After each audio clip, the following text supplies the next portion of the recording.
గణేశార్దా గురుభ్యో నమః. కొద్ది వాయిస్ గట్టిగా.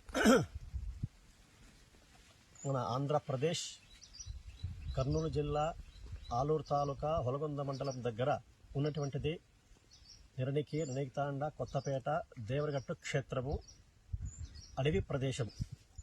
వృక్షో రక్షితి రక్షితః, ధర్మో రక్షితి రక్షితః అని అనుకొని ఇక్కడ నా పక్కన ఇద్దరు కూర్చున్నారు.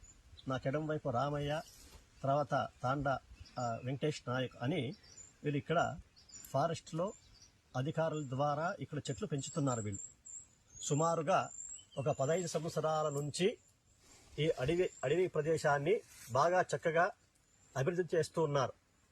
దీనికి ముఖ్యంగా సహకరించిన వాళ్ళు ఫారెస్ట్ అధికారులు. వాళ్ళ ద్వారా ప్రతి సంవత్సరము సుమారుగా ఒక 10,000 చెట్లు నాటుతూ ఉన్నారు. ఆ చెట్లను నాటడానికి వీళ్ళిద్దరు నిర్ణయించినారు. కాబట్టి శాస్త్ర ప్రకారంగా ఎవరైతే 10 చెట్లు పెంచుతారో వాళ్ళు కైలాసానికి వైకుంఠానికి పోతారని శాస్త్రం చెప్పబడుతుంది. కాబట్టి ఇక్కడ సుమారుగా 15 సంవత్సరాల నుంచి ఈ దేవరగట్టు క్షేత్రం దగ్గర ఉన్నటువంటి అడవి ప్రదేశంలో సుమారుగా 60 నుంచి 70,000 చెట్ల వరకు పెంచినారు వీళ్ళు. ఈ చెట్లని బాగా సంరక్షించుకుంటూ రోజు పని చేస్తూ ఫారెస్ట్ అధికారుల ద్వారా సహాయ సహకారం అందిస్తున్నారు. వాళ్ళు కూడా ముఖ్యంగా వాళ్ళ అడవి బాగా పెంచాలని వాళ్ళ సహాయ సహకారంతో చెట్లు ఇచ్చి వాళ్ళు వీళ్ళ ద్వారా బాగా పెంచుతున్నారు. ఇక్కడ చాలా విశేషమైనటువంటిది. ఈరోజు వచ్చి ఇక్కడ మనం వీళ్ళ ద్వారా వీళ్ళ అనుభవాలు తెలుసుకొని మనము కూడా బాగా అడవి పెంచాలి, చెట్లు కూడా బాగా పెంచాలి. ఎప్పుడు చెట్లు పెంచితే మనకు కాలుష్యం వాతావరణం బాగా ఉంటుంది, మనకు ఆరోగ్యం బాగా ఉంటుంది. చాలా విశేషమైనటువంటిది. ముఖ్యంగా ఈ 15 సంవత్సరాలు వీళ్ళు చేసిన అనుభవాలు మొట్టమొదటిగా నిర్ణికితాండ వెంకటేష్ నాయక్ దాని గురించి వివరంగా చెప్తారు. నాయన మీ పేరేమప్ప? నా పేరు వెంకటేష్ నాయక్ స్వామి. వెంకటేష్ నాయక్. ఇక్కడ మీరు ఎన్ని సంవత్సరాలు పనిచేస్తున్నారు మీరు? స్వామి మేము ఇక్కడ ఫారెస్ట్ లో సార్ వాళ్ళు చెప్పినప్పటి నుంచి దాదాపు 12-15 సంవత్సరాలు అవుతుంది చెట్లు పెంచడము. సార్ వాళ్ళు మాకు సహకరిస్తారు. సార్ వాళ్ళ సహాయం వల్లనే మేము సార్ వాళ్ళగా ఈ చెట్లు ఇట్లా వేయాలా, ఈ చెట్లు ఇట్లా పెంచాలా అని చెప్తారు. అక్కడ రామయ్యకి ప్లాంటేషన్ వాచర్ గా నిర్మించుకొని ఆయనకి ఇక్కడంతా ఆయననే చెట్లు పెంచే కానీ ప్లాంటేషన్ వాచర్ గా పెట్టినారు. చెప్పండి. కాబట్టి రామయ్య ఇది చెట్లు పెంచడానికి రామయ్యని ప్లాంటేషన్ వాచర్ గా పెట్టినారు. ఆయన కష్టాలు సుఖాల గురించి ఆయన అనుభవం మాట్లాడతాడు, వినండి. మీ పేరేమప్ప? రామయ్య. మీది ఆ ఊరు? కొత్తపేట. కొత్తపేట. ఇక్కడ ఎన్ని సంవత్సరాలు పని చేస్తున్నావు పని? నీవు 12 సంవత్సరాలు అట్లా. 12 సంవత్సరాలు. ఇక్కడ ఏం చేస్తున్నావు పని? ఇక్కడ నీవు ఏం లేదు స్వామి, మా సార్ వాళ్ళు మా ఫారెస్ట్ వాళ్ళు వాళ్ళ వెనక నన్ను కూలి మార్గం వాళ్ళు పట్టుకున్నారు. నన్ను అడవిలోన ఏ చెట్టు పెంచంటే ఆ చెట్టు పెంచడము, కటింగ్ చేయడము, కాపులు ఉండడము, చెట్టును కాపాడము. మా సార్ వాళ్ళు ఎట్లా చెప్తే అట్లా నన్ను చేసుకుంటా వచ్చినాను. ఆ చెట్లు సీసీటులేమి, కుంట్లేమి, మా సార్ వాళ్ళు ఏ పని ఇచ్చినా ఆ పని చేసుకుంటా ఈ చెట్లు కాపాడినాను. మీరు ఎన్ని సంవత్సరాలు పనిచేస్తున్నారు ఇక్కడ? ఇక్కడ 12-13 సంవత్సరాలు చేసినాం స్వామి. ఎన్ని వేల చెట్లు పెంచినారు మీరు? ఇక్కడ ఒక 50-60 వేల చెట్లు ఉంటాయి స్వామి. కింద పైన ఉండవు, కిందేం లేదు. ఇవన్నీ చెట్లు కాపాడుకో వచ్చేమి, అన్ని మంచిదానికే ఉండము.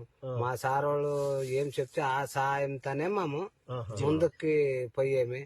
మరి ఎక్కడ పంపిస్తే మహారాష్ట్ర ఏమి, రోల్పాడేమి, ఆలూరేమి, ఎక్కడ పంపిస్తే కూడా టీంలు వెంకటేష్ నాయక్, రామయ్య మా ఇద్దరు కలిసి 2 టీములు పట్టి ఏం చేస్తారు అక్కడ మీరు? మా సార్ వాళ్ళు పంపిస్తే జుముకులు కూడా పట్టినాము. వాళ్ళ ద్వారానే మేము ఇన్ని రోజులేంటి వాళ్ళు ఎక్కడ చెప్తే అక్కడే పని చేస్తాము, వాళ్ళు ఎక్కడ చెప్తే అక్కడ పోయినాము, అక్కడే పని చేస్తాము. మా భార్య పిల్లలు కూడా ఇడిచి మహారాష్ట్ర కూడా పోయి, మధ్యప్రదేశ్ కూడా పోయి వాళ్ళు చెప్పిన మాటని మనం చెప్పిన పని చేస్తూ ఉన్నాము. దీనికి ఎన్నో వాడు ఏమో చేసా, ఇది ఏమో చేసా అని ఊర్లో వాళ్ళ గురించి ఏ రామయ్య ఉండాలా, వెంకటేష్ నాయక్ ఉండాలా, అది ఉండాలంటే మా భార్య పిల్లలు కూడా ఇడిచి మహారాష్ట్ర, మధ్యప్రదేశ్ ఎక్కడ చెప్తే అక్కడే రోల్పాడ, ఆలూరు అన్ని టీములను బాగా వచ్చేమి. మా సార్ వాళ్ళు కూడా మమ్మల్ని పేరు తెచ్చినాము. పేరు తెచ్చినాము, డిపార్ట్మెంట్ పేరు తెచ్చినాము. మాకు అవార్డు కూడా ఇచ్చినారు సార్ వాళ్ళు, మీరు మంచి పని చేశారని. మాకు కూడా సార్ వాళ్ళు ద్వారానే మేము ఇన్ని రోజులు ఉండాము. ఎవరు ఎక్కడో ఏమో మాకు ESS ఉండాలా, అది ఉండాలా, ఇది ఉండాలా అనేది ఏం లేదు. ఈ పని చేస్తున్నప్పుడు నీకేమో తొందరలైనా దీంట్లో ఏమన్నా? మాకు తొందర ఏం లేదు. నాకు ప్యాంటీషన్ వాచర్ లెక్క పట్టి 8,000 జీతం ఇచ్చి ఇంకా నన్ను ఇక్కడే ప్యాంటీషన్ కాపాడేకి. మృగ జంతువులు ఉన్నాయేమన్నా? మురుగు జంతువులు ఉంటే కూడా మనకు కనబడవు. అవి ఎక్కడ ఉంటావో ఎక్కడ లేదో. మీకేం తొందర చేయలేదా? నాకేం తొందర చేయలేవు. నా పని నాన్నే చూసుకపోతాను. అప్పుడు ఏం మాట్లాడి చూడడం లేదు. అవి ఏముండవు అనేది నాకు తెలియదు. నాన్న ఏముంటే నా పని నన్ను చూసుకొని సక్రమంగా పోతాను. మా సార్ వాళ్ళు ఎట్లా చెప్తే అట్లా చేసుకొని పోయాను. ఇప్పుడు జనాభా దాని గురించి ఏమో పెద్దగా నన్ను ఏమో తిని దోసినట్లు ఉండదు.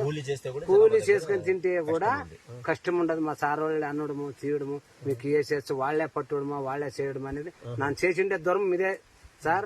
కూలీ చేసుకొని తింటే కూడా ESS ఉంది, అది ఉంది అని మాకి లాలాకును మాటలు నింద. జీతాలు వచ్చినాయి సార్. ఇప్పుడు జీతాలు లేవు. నాకు 3 సంవత్సరాలు దావల్లా. దాంట్లో ఒక 3 నెలలు 5 నెలలు ఇచ్చినారు సార్ వాళ్ళు. వస్తావని రాసి పంపించినారు. వస్తే నా ధర్మం దాకుంటే ఆ దేవుని ధర్మం. నా దేవుని కొండ అభివృద్ధి చేసేని, ఫారెస్ట్ అభివృద్ధి చేసేని. సార్ వాళ్ళు ధర్మం తెలిసే వాడు చేసాడు అనేది మీ ఎట్లా వాళ్ళంతా చూసుకొని ధర్మంగా. గారు, ఈ క్షేత్రం గురించి మా దేవగడ క్షేత్రం దగ్గర బన్ని చెట్టు మరియు పాదాల గట్ట, తర్వాత రక్షపడి, ముల్లబండ, ఈ కొండ చుట్టూ ప్రాంతమంతా ఈ రామయ్య, వెంకటేష్ నాయక్ కలిసి సుమారుగా 15 సంవత్సరాల నుంచి 50 నుంచి 70,000 చెట్ల వరకు పెంచినారు బాగా. కాబట్టి మనం కూడా మనకు సహాయం చేసినంత వరకు మనం కూడా చెట్లు పెంచాలి, అడవిని పెంచాలి, వనాన్ని పెంచాలి. పెంచడం వల్ల మన కాలుష్యం తగ్గిపోయి మనకు ఆరోగ్యం బాగా ప్రాప్తిస్తుంది. మీరు కూడా అందరూ కూడా దీన్ని చూసుకొని ఆదర్శప్రాయంగా తీసుకొని సుమారుగా మీరు కూడా చెట్లు నాటండి, మోక్షాన్ని పొందండి. ధర్మో రక్షిత రక్షతః, వృక్షో రక్షిత రక్షతః, సర్వే జనాః సుఖినో భవంతు, లోకాః సమస్తా సుఖినో భవంతు.